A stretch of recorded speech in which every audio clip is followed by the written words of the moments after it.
Qu'est-ce qui se passe chez les influenceurs chrétiens? Qu'est-ce qui se passe chez les personnes qui créent du contenu pour Dieu? Qu'est-ce qui se passe? Like, what's happening? Toutes les personnes chrétiennes que je suivais il y a 5 ans, il y a 3 ans, qui parlaient de Dieu au travers de leurs réseaux sociaux, qui utilisaient les réseaux sociaux comme une plateforme pour parler de Christ, pour permettre à des personnes qui ne le connaissaient pas de le connaître. Il n'y en a aucune, parce que c'est majoritairement des filles, aucune qui aujourd'hui parle encore de Dieu. Toujours une personne qui est à fond dans sa foi. Et vous allez sûrement me dire, ouais, mais c'est pas parce que quelqu'un ne parle pas de sa foi sur les réseaux sociaux que ça veut dire que la personne n'a pas d'intimité avec Dieu. Je ne sais pas ce qui se passe dans l'intimité des personnes. Soit, je ne sais pas ce qui se passe dans l'intimité des personnes. Je ne sais pas ce qui se passe dans leur vie avec Christ. Mais le choix de ne plus exposer sa foi, de ne plus exposer ce en quoi on croit sur les réseaux sociaux, n'est pas une décision qui doit être prise à la légère. Elle peut venir d'une instruction de Dieu. Dieu peut dire à une personne à un moment donné, n'expose pas, ne dis pas clairement à mes Christians, ne parle pas de cette façon, de façon aussi explicite de moi sur les réseaux. Mais qu'est-ce qui motive ta décision de dire je n'exposerai plus clairement que I belong to God? Qu'est-ce qui motive un changement de direction artistique total? Les motifs qui poussent à ce genre de décision sont extrêmement importants. Parce que si c'est pas Dieu qui te conduit pour prendre ce genre de décision, that's something else. Quelque chose te pousse à prendre ce genre de décision. Quelle est cette chose? Et la plupart du temps, majoritairement, les personnes qui arrêtent d'exposer leur foi sur les réseaux sociaux, là qu'elles ont commencé, la plupart du temps, c'est parce que ces personnes sont retenues dans le péché, ou que ces personnes sont en train de devenir worldly, sont en train d'être séduites par le monde, séduites par l'attraction de I wanna success in life, I wanna be known. Je veux devenir un influenceur chrétien.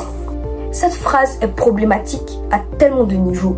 Tu ne peux pas commencer en disant je veux faire en sorte de devenir une personne qui va être connue sur les réseaux sociaux. Tu ne peux pas vouloir être connu pour Dieu. Does it make sense? Tu ne peux pas vouloir être connu pour Dieu. Dieu ne veut pas que tu sois connu. Dieu veut que tu le fasses connaître lui. La bonne formulation, ça devrait être je veux faire en sorte qu'au travers de mes réseaux sociaux, Jésus-Christ puisse être connu et que des gens puissent le connaître. La raison pour laquelle je dis que commencer en disant je veux devenir un influenceur chrétien peut être problématique, c'est que tu peux être prise dans le moule des réseaux sociaux. Parce que les réseaux sociaux sont un monde. C'est un monde, c'est une façon de se comporter, c'est une façon de réfléchir. Il y a des choses que tu fais qui vont attirer plus de gens que d'autres personnes. Il y a des choses qui fonctionnent dans ce système. Et en voulant juste devenir un influenceur et ajouter chrétien derrière, tu peux vite être pris dans la séduction de ce monde, la séduction de ce que les marques te proposent. Je veux comment on voit des habits, je veux comment on voit des parfums, je veux comment on voit des choses et puis elle fait des reviews. God told you to do that. God told you, like, peu importe ce que je suis en train de faire. Est-ce que ce que je suis en train de faire vient de Dieu? Et je suis tellement triste. Et ça, like, guys, I'm so sad. Because j'ai vu des personnes chrétiennes qui m'ont inspiré et qui m'ont donné envie de chercher Dieu et de le découvrir. Quand une personne vient de Dieu, tu peux le voir. Parce que la Bible déclare qu'on nous reconnaîtra à nos fruits. Les fruits que tu portes sont la conséquence de l'esprit qui t'anime. Si tes fruits commencent à devenir étranges, c'est normal que les gens qui te suivent se demandent si la connexion est toujours établie. Nous sommes des sarments et il y a le cep. Le fait d'être connecté à lui fait qu'il y a une vie. Il y a une vie qui coule en nous. Le fait d'être connecté à Dieu fait que les choses qu'on produit, les choses qu'on dit, il y a quelque chose qui se produit dans l'esprit. Il y a une vie qui est communiquée. Quand quelque chose comes from the Holy Spirit, you can see it. Quand quelque chose vient du Saint-Esprit, you get it. That's visible. La vie est produite. L'esprit est produit. Tu sens que quelque chose se produit. Tu sens que quelque chose se passe. Quand l'esprit de Dieu n'est plus là, n'est plus celui qui motive, ça se voit. Dieu est un créateur. La capacité de créer, de produire des choses, Dieu est la source de ça.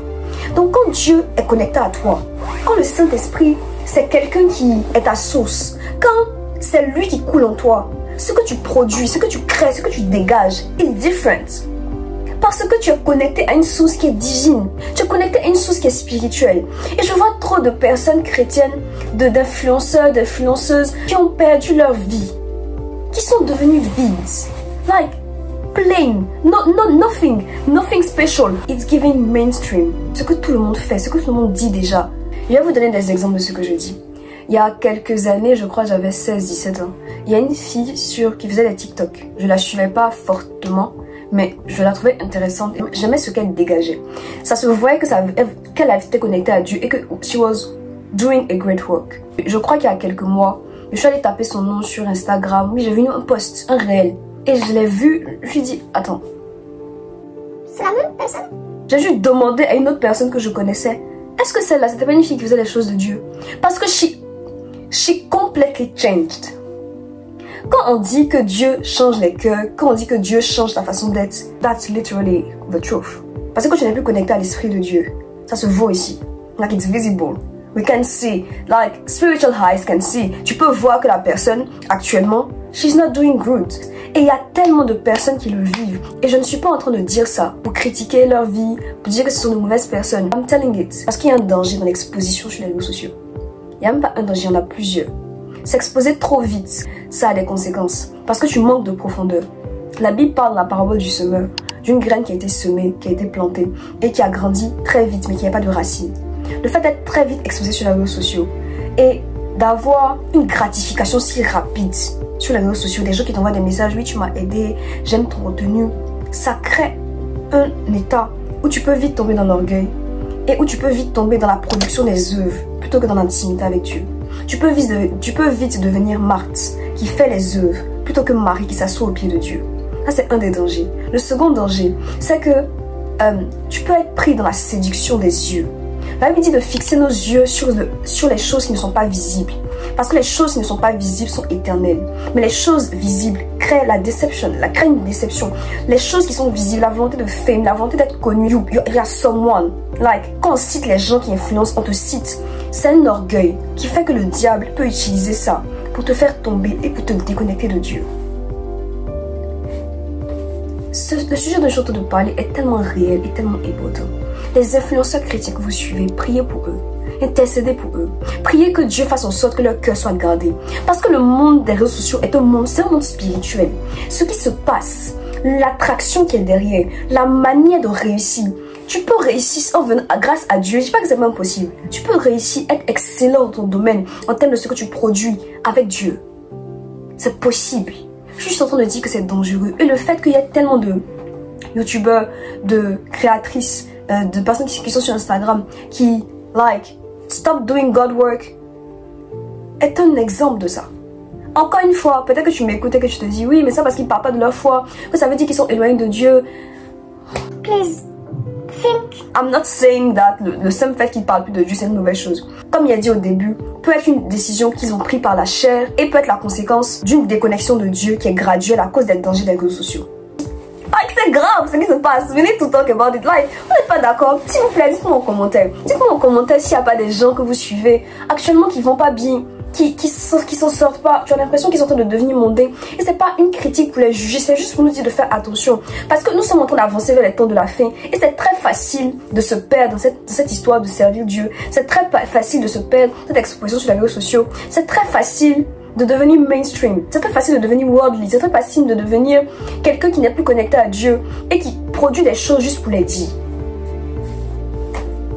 L'exemple le plus palpable qui me fait le plus mal actuellement, c'est Oli Ghetto. Déjà, si tu connais ce nom, ça veut dire que tu étais là depuis les débuts, les bacs. Et elle faisait en fait tout ce qui était photographie, vidéo. She was so creative. Literally, attendez.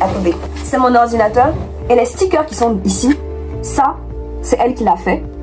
Ça, c'est elle qui l'a fait. Ça, c'est elle qui l'a fait. Ça, c'est elle qui l'a fait. À un moment, elle vendait des stickers sur internet et j'en ai acheté parce que I thought it was so creative. I thought it was so interesting. Et c'est littéralement ce qui m'a poussé à vouloir moi-même faire des stickers et à les commercialiser. Et j'ai fait ce sticker, ce sticker, ce sticker, ce sticker. Like, les personnes qui exposent leur vie sur les réseaux sociaux ont la capacité de motiver des gens et de les conduire dans leur destinée. So it's important. Mais quand ce genre de personnes s'éloignent de Dieu, ça montre à quel point tu peux être à fond pour Christ. Tu peux être à fond pour Dieu. Mais les réseaux sociaux et le manque de sagesse dans la gestion de ces réseaux sociaux peut détruire ta vie. Peut détruire ta relation d'intimité avec Dieu. À quoi ça sert de faire autant de vidéos, tu inspires des gens et puis toi à la fin ton âme n'est pas sauvée? À quoi ça sert de t'exposer et de donner aux gens si toi-même à la fin tu n'es pas sauvé? Jésus-Christ est venu pour nous sauver de nous d'abord. et ensuite on sauve les autres. Mais la relation d'intimité que Dieu a avec toi, elle est extrêmement importante et Dieu la value autant que l'œuvre que tu produis. On fera ce que Dieu recherche. Like, that's literally what you are born for. Je sais pas qui va aller jusqu'au bout de cette vidéo. Si tu es arrivé jusqu'à cette étape de la vidéo, merci beaucoup de me suivre because c'est pas l'une de mes vidéos les plus travaillées, c'est pas une de mes vidéos les mieux formulées, but c'est un vrai problème. And it makes me so sad. Et je voulais juste vous en parler parce que je sais pas, j'espère que vous l'avez vu, que vous le voyez aussi et que ça vous intéresse comme sujet. Parce qu'on ne devrait pas normaliser ça. On ne devrait pas normaliser le fait qu'une personne décide du jour au lendemain de ne plus parler de la personne qui a sauvé sa vie, qui a changé son existence. On ne devrait pas normaliser le fait qu'on s'éteint pour Dieu.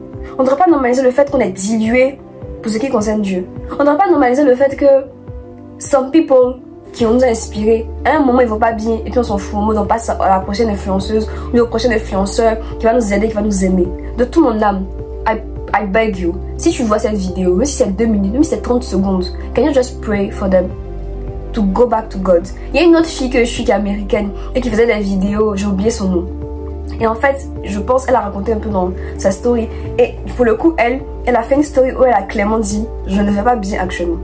Spirituellement, actuellement, je ne vais pas bien. Ne me suivez plus si vous me suivez parce que actuellement, je ne vais pas bien. Tout ce que je vais produire actuellement, tout ce que je vais dire actuellement, it's not from God. » And I was like,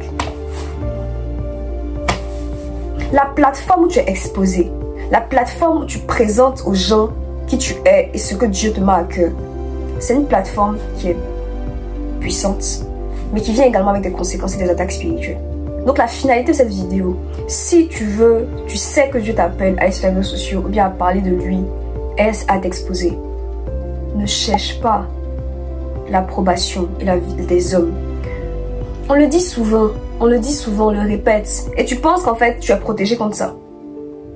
La seule chose qui te protège, c'est ta connexion à Dieu. La seule chose qui nous garde de tout ce qui arrive dans le monde, c'est parce qu'on décide de s'humilier, de reconnaître nos limites et nos faiblesses et de dire Seigneur, je ne suis mieux que personne. Tout ce qui arrive à ces gens peut m'arriver aussi. Donc, aie pitié de mon existence et garde-moi.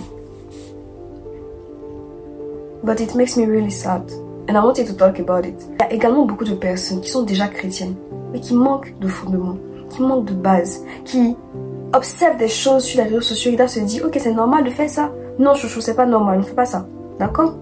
Non, chouchou. Faut pas les regarder et dire oui, comme elle arrête de parler de Dieu, c'est que bon, c'est pas important. La seule référence c'est Jésus-Christ. D'ailleurs, même ce que je dis, tu l'examines sur la parole de Dieu. Ce qui vient de Dieu, tu prends. Ce qui n'est pas de Dieu, aucune importance. Ne regarde pas ce que d'autres personnes font. Et le fait que d'autres gens soient tombés pour te dire que moi je pourrais pas rester focalisée dans ma vie chrétienne, c'est faux. Ce n'est pas parce que des gens sont tombés, c'est pas parce que des gens n'ont pas réussi, c'est pas parce qu'il y a des gens qui ont manqué de force que ça veut dire que toi, tu ne vas pas te garder, te protéger. Tu as la capacité, si tu décides de t'humilier, de rester humble, like humble. Donc je pense que c'est tout ce que j'avais à dire. S'il y a des youtubeurs, des influenceurs chrétiens que tu connais, pour lesquels tu aimerais qu'on intercède et compris, mets-le dans les commentaires. Si vous avez remarqué ce genre de choses ou d'autres sujets pour lesquels vous aimeriez qu'on discute, j'aimerais bien faire ce genre de contenu encore en mode chat, talking about stuff. Tell me, and yeah. Je m'appelle Grace Yohan et je poste une vidéo tous les dimanches à 22h. Ok, I think we are done.